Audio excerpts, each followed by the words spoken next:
Bonsoir, je vais lire un passage du livre Présence de Ram, de Ramdas. Le mysticisme du Vedanta. Pour prouver que la conception panthéiste de l'univers est fausse et insoutenable, le théiste prétend que Dieu a tiré l'univers du néant. Or, du néant ne peut venir que le néant, à moins que le néant soit le nom qu'il donne à quelque chose qui est au-delà de notre perception mentale et sensorielle. S'il existait quelque chose d'incompréhensible et d'indéfinissable à partir de quoi l'univers est évolué, ce quelque chose devrait être une substance, fût-elle subtile et raréfiée, ayant coexisté avec Dieu comme pouvoir souverain séparé de lui. Si ce pouvoir existait, les deux devraient être présents de toute éternité. Tandis que si cette éternité est l'attribut de Dieu comme aussi la substance originelle nébuleuse de laquelle le monde a été tiré, ils ne peuvent que former un tout unique, possédant, comme ils le font, la même qualité déterminante, l'éternité. Le dualisme est inconcevable dans l'éternité. Pour triompher de la supposition aventureuse que quelque chose a été créé de rien, il faut admettre cette vérité que Dieu a fait naître le monde de sa propre substance immortelle. En d'autres termes, l'univers est une projection ou une émanation de l'être même de Dieu. Il est donc non différent de lui. L'un est devenu multiple, le sans forme a assumé toutes les formes. L'invisible s'est révélé visible.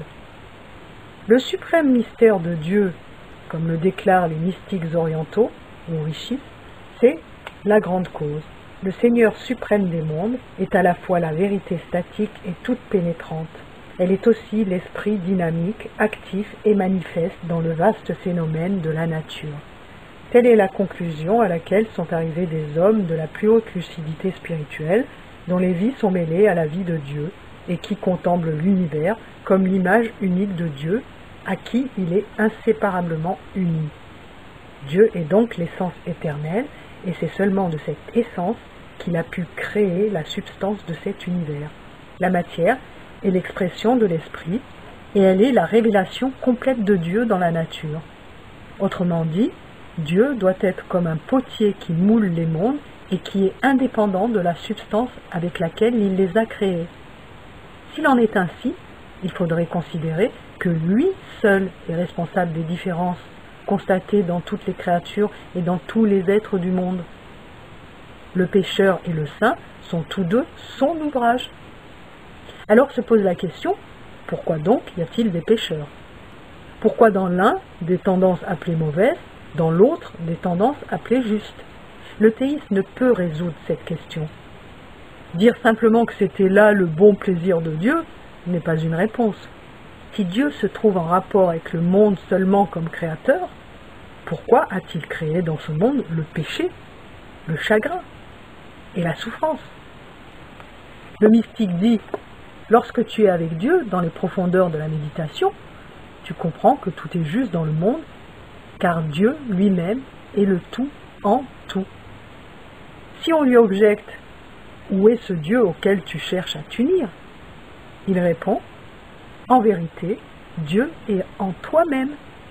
Il est le principe immortel et tout pénétrant, à la fois statique et dynamique, immanent et transcendant. Il n'est pas un autocrate assis sur un trône dans un paradis lointain et qui exerce une autorité arbitraire sur le monde.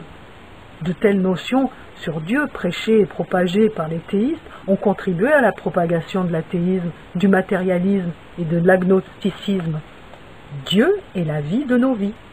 Il est notre lumière et notre souffle même.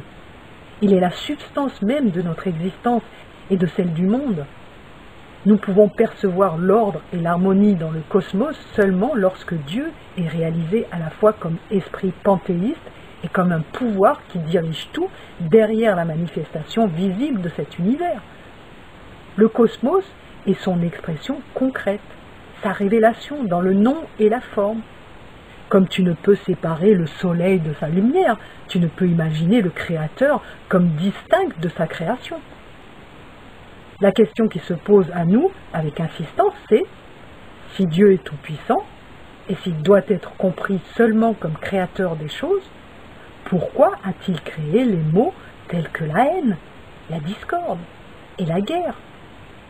L'homme connaît une triste erreur lorsqu'il envisage Dieu et ses voies à travers sa connaissance limitée de Dieu et sa vision imparfaite de la grandeur et de la gloire. Il considère Dieu comme un grand homme avec toutes les faiblesses humaines, les conceptions étroites, les préjugés et les distinctions tranchantes au sujet de ce qu'on appelle mal et bien, vertu et péché. Bref, il l'affuble de son propre sens prétentieux de fausse sagesse et de fausse supériorité. La vérité est que l'homme, toutes les créatures et toutes les choses sont ses propres images, dans des formes variées, jouant le jeu des mondes. La poussière que nous dédaignons est aussi divine que l'homme qui en est fait. Les mondes grouillent de la vie propre de Dieu. Rien ne peut être séparé de lui. L'extase de sa vie remplit chaque atome de l'univers. La vision des mystiques n'est pas l'imagination de cerveaux surchauffés. Elle est basée sur la plus haute expérience spirituelle. Elle parle du royaume le plus profond de l'âme. Elle a atteint jusqu'à la racine de la vérité transcendantale et peut s'écrier d'une voix triomphale « En vérité, tout est Dieu !» La perfection de la vie individuelle se trouve dans la réalisation de cette vision cosmique. Juste est le dicton « L'homme est Dieu faisant le fou ». Rejetez l'habit de l'humanité et vous vous manifesterez comme Dieu. Telle est la révélation de la vérité qui embrasse tout. Elle n'est pas fondée sur l'autorité dogmatique des Écritures, ce n'est pas la lumière falote et incertaine qu'on reçoit des livres. C'est la splendeur même de Dieu qui se manifeste en toi lorsque tu t'absorbes en son esprit, en son être resplendissant. C'est la conscience de ton unité absolue avec toute la création et avec le Seigneur suprême qui, par sa présence mystérieuse en elle, l'active et la dirige selon sa volonté. Il y a désormais pour toi de l'harmonie, de la beauté et de la fascination dans le panorama multicolore aux aspects multiples de l'univers qui est Dieu lui-même dans sa manifestation. Si tu es vraiment saisi d'émerveillement devant le déploiement si varié de l'univers, tu ne peux que te sentir un avec lui et avec l'esprit infini qui l'imprègne. Le toucher de la baguette magique te plonge dans l'abîme de l'expérience spirituelle et dissout ton individualité dans une vision de Dieu à la fois cosmique et ultra-cosmique. Il est encore un autre aspect que souligne le théisme. Il présume que le monde est créé par Dieu pour le profit et le plaisir de l'homme, tandis qu'il faut admettre que celui-ci, comme tel, est une créature infiniment petite et insignifiante si on la compare avec l'univers inimaginablement vaste, comprenant des millions de formes vivantes et des mondes innombrables. La grandeur de l'homme se trouve seulement dans la précieuse faculté d'illumination que Dieu lui a accordée. Pour qu'il puisse s'élever à cette conscience suprême que lui donne l'unique expérience d'unité avec Dieu, ce Dieu qui est le maître intérieur et la puissance extérieure de la manifestation.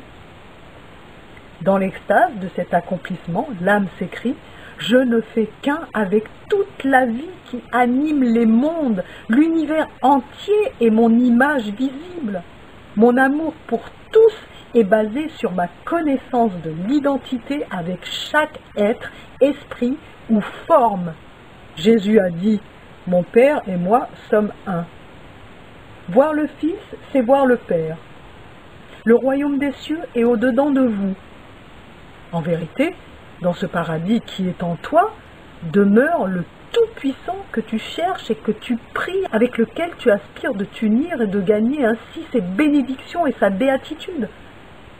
À la lumière de cette expérience exaltée, tu contemples les mondes comme la forme même de Dieu, illustrant son existence merveilleuse et grandiose. La suprématie vaniteuse de l'homme n'a pas de place dans cette vision.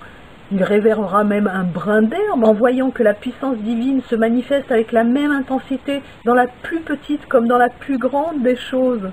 Existe-t-il un but plus sublime que celui de se perdre dans l'extase de cette vision indescriptiblement glorieuse, de vivre et d'agir dans un flot spontané de divine splendeur, ayant en Dieu la vie, le mouvement et l'être? Tu es le temple de Dieu. Le temple est le tabernacle extérieur de Dieu qui y demeure, aussi sacré que lui, car il est sanctifié et divinisé par sa présence. Même les mondes physiques, puisqu'ils sont formés de sa propre essence, sont Dieu lui-même, qui s'y est révélé. Intrinsèquement, chaque forme est divine. Que Dieu ait créé le monde du néant ou de quelque chose, le monde ne peut être que bon.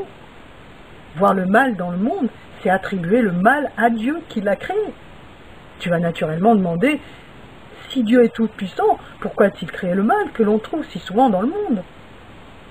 Si quelqu'un d'autre avait créé le mal en dépit de Dieu, tu devrais avouer que Dieu ne peut être tout-puissant, car s'il l'était, il l'aurait empêché. En fait, puisque Dieu est le seul créateur de l'univers, il ne peut y avoir d'autre pouvoir causatif que le sien. C'est la pensée qui conçoit le bien et le mal. La dualité est dans ton propre esprit obsédé par l'ignorance. Elle n'est pas ailleurs, puisque tout est bien, car tout est Dieu, qui est la bonté même. Le seul péché, si péché il y a, qui est souillé le cœur de l'homme, est son sens de l'ego, qui a créé la dualité du bien et du mal. Pourtant, dans chaque chose et chaque créature, c'est Dieu seul qui est manifeste. Partout, c'est son pouvoir seul qui est à l'œuvre.